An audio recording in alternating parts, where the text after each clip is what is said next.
Hello friends. आज मैं आपको जावा फंक्शन के बारे में बताऊंगा, जिसे मेथड भी कहा जाता है। फंक्शन होता क्या है, इसे यूज़ कैसे करते हैं और इसके कौन कौन से टाइप्स हैं। तो अगर हमारी वीडियो आपको अच्छी लगे तो शेयर और सब्सक्राइब ज़रूर करिएगा, ठीक है। तो सबसे पहले मेथड, जिसे हम फंक्शन भी कहते हैं। एक्चुअली में function is use to perform a specific task. किसी भी स्पेसिफिक टास्क को परफॉर्म करने के लिए हम फंक्शन का यूज़ करते हैं, ठीक है। It operates on data, okay. तो किसी भी पर्टिकुलर टास्क को हमें सेपरेटली परफॉर्म करना है तो उसके लिए हम फंक्शन का यूज़ करते हैं। ये हमारे प्रोग्राम में यूज़ होता है। बाद में इसको हम क्या करते हैं कि एग्रीगेट करके और हमारे प्रोग्राम में इसको हम यूज़ कर लेते हैं, ठीक है। उसके बाद टाइप ऑफ फंक्शन।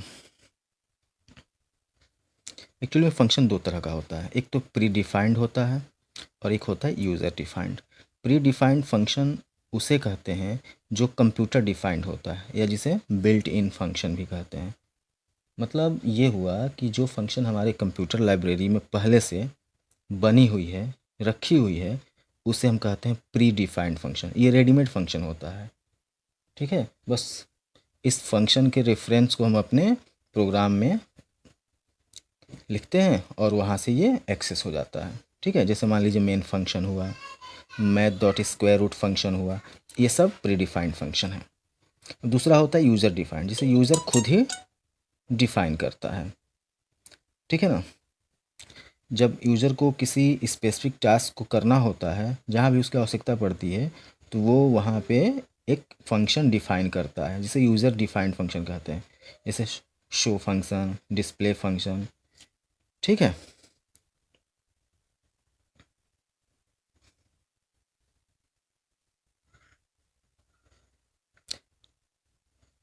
अब हम आपको एक छोटे से फंक्शन के बारे में बताएंगे, ठीक है। एक्चुअली छोटा फंक्शन इसलिए कह रहे हैं क्योंकि अभी हमें समझना है कि फंक्शन का फॉर्मेट क्या होता है। जैसे मान लीजिए यहाँ पे लिखे हैं पब्लिक स्टैटिक वॉइड मेन, तो यहाँ पे मेन एक फंक्शन है। फंक्शन में क्या होता है, एक फंक्शन होता है, उसको ऐसे अगर करली ब्रेस से आप कर दीजिए तो मेन एक फंक्शन हो गया, ठीक है। अब इसमें पब्लिक स्टैटिक वॉइड ये सब यूज़ किया गया है। पब्लिक क्या होता है, इसको हम एक्सेस मॉडिफायर कहते हैं। इट इज़ ऑप्शनल, ये ऑप्शनल होता है, ठीक है। और इसको पब्लिक, किसी फंक्शन को पब्लिक करने से ये होता है कि उस फंक्शन को हम outside of the class access कर सकते हैं, ठीक है। दूसरा है स्टैटिक। स्टैटिक भी एक मॉडिफायर है और ये भी ऑप्शनल होता है। अगर हमारा फंक्शन स्टैटिक है तो हम उसमें रन टाइम कोई भी चेंजेस नहीं कर सकते हैं, ओके। Next void. वॉइड क्या होता है, ये एक नल डेटा टाइप होता है। It means our program doesn't return any value. जहाँ भी वॉइड का यूज होगा, प्रोग्राम कुछ भी रिटर्न नहीं करेगा, ओके। उसके बाद मेन। मेन क्या है, फंक्शन का नेम है, ठीक है। फिर इंटीजर एक्स और इंटीजर वाई। एक्स और वाई जो है ये पैरामीटर हैं, ठीक है, जो मेन फंक्शन में यूज़ किया गया है। अब हम आपको फंक्शन के बारे में बताते हैं कि फंक्शन दो तरह का होता है। एक तो हमने जो अभी समझा, प्री डिफाइंड फंक्शन और यूज़र डिफाइंड फंक्शन।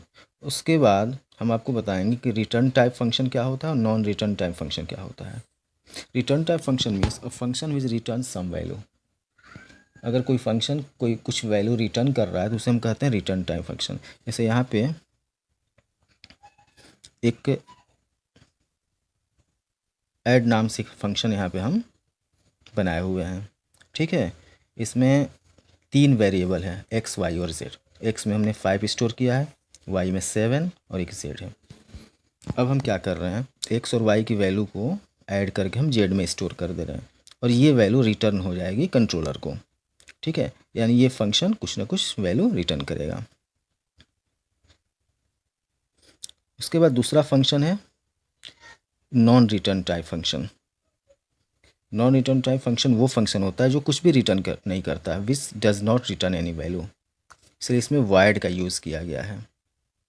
ठीक है, और इसमें जो x प्लस वाई की वैल्यू जो ऐड होकर z में स्टोर हो रही है, ये z की वैल्यू सिर्फ यहाँ नॉर्मली हम इसको क्या करेंगे, प्रिंट कर देंगे।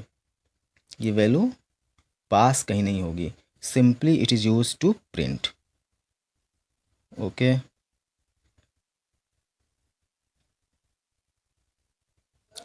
अब हम आपको बताएंगे कि फंक्शन को कॉल कैसे करते हैं। ठीक है, तो इसके लिए हम एक क्लास बना रहे हैं रेक्टेंगल के नाम से, और इसमें हम दो वेरिएबल डिक्लेयर किए हैं, लेंथ और विड्थ। ठीक है, अब यहाँ पे एक फंक्शन डिफाइन कर रहे हैं हम void गेट डाटा के नाम से। ठीक है, और इसमें हम क्या कर रहे हैं कि जो हमारा लेंथ और विड्थ जो हम पहले वेरिएबल को डिक्लेयर किए हैं, उसमें गेट डाटा फंक्शन के द्वारा लेंथ में x और विड्थ में y स्टोर कर दे रहे हैं। ठीक है, फिर हम नेक्स्ट एक फंक्शन और यहाँ पे क्रिएट कर रहे हैं रेक्ट एरिया के नाम से, और ये फंक्शन क्या करेगा, नॉर्मली लेंथ और विड्थ को मल्टीप्लाई करके एरिया में स्टोर कर देगा और एरिया की वैल्यू रिटर्न हो जाएगी। ठीक है,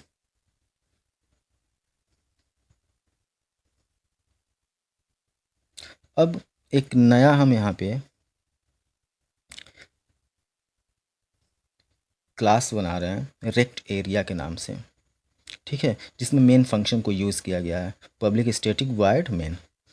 एक्चुअली में मेन जो होता है वो हमेशा स्ट्रिंग टाइप के आर्गुमेंट को ही एक्सेप्ट करता है, इसलिए मेन में हम लिखते हैं स्ट्रिंग आर्गुमेंट्स। ठीक है, इसमें दो वेरिएबल लिए हैं, एरिया 1 और एरिया 2। ठीक है, अब देखिए, चूँकि हमें फंक्शन को कॉल करना है, और जब हम किसी फंक्शन को मेन में कॉल करते हैं, ठीक है, तो जो फंक्शन का हमारा क्लास होता है, आई मीन फंक्शन के क्लास का जो नेम होता है, उसी क्लास के नेम से, जैसे फंक्शन का क्लास क्या है, रेक्टेंगल, उसी क्लास के नेम से हम क्या करते हैं, ऑब्जेक्ट क्रिएट करते हैं। यहाँ पे हमने दो ऑब्जेक्ट क्रिएट किया, rectangle rect1 equal to new rectangle, और rectangle rect2 equal to new rectangle, यानी rect1 rect2 के नाम से हम दो वेरिएबल यहाँ पे आई मीन ऑब्जेक्ट क्रिएट किए हैं। ठीक है, अब देखिए, rect1 dot length equal to 15 और rect1 dot width equal to 10। यही rect1 जो हमारा ऑब्जेक्ट है, ये लेंथ और विड्थ में 15 और 10 वैल्यू को पास कर देगा। ठीक है, और फिर rect1 डॉट लेंथ मतलब जो ऑब्जेक्ट है उसका जो लेंथ है या जो उसका विड्थ है, ये दोनों मल्टीप्लाई होके इस एरिया में स्टोर हो जाएगा। ठीक है, अब दूसरा जो ऑब्जेक्ट हम क्रिएट किए हैं rect2 के नाम से। ठीक है, ये rect2 जो है ये क्या करेगा, ये गेट डेटा जो फंक्शन हम पहले क्रिएट कर चुके हैं, डिफाइन कर चुके हैं, उस गेट डाटा को कॉल करेगा और इसमें दो वैल्यू पास कराएगा, 20 और 12। ठीक है, और गेट डाटा में क्या था, गेट डाटा में सिंपली क्या होता था, इसमें x और y की वैल्यू को हम लेंथ और विड्थ में स्टोर करते थे। ठीक है, अब rect2 ने क्या किया, गेट डाटा फंक्शन को कॉल किया। ठीक है, और लेंथ में 20 और विड्थ में 12 को स्टोर कर दिया। ठीक है, अब दूसरा हमारे पास ऑब्जेक्ट वेरिएबल जो है एरिया 2, उसमें हम क्या कर रहे हैं, उसमें हम रेक्ट एरिया फंक्शन को कॉल कर रहे हैं rect2 ऑब्जेक्ट को यूज़ करके। ठीक है, rect2 डॉट रेक्ट एरिया, यानी rect2 जो है वो डॉट ऑपरेटर का यूज़ करके रेक्ट एरिया फंक्शन को कॉल करेगा और एरिया 2 में स्टोर कर देगा। उसके बाद हम क्या करेंगे, system dot out println area 1 को और एरिया 2 को हम प्रिंट कर देंगे। ठीक है, इस तरह से हम अपने मेन में फंक्शन को कॉल करते हैं। Thank you.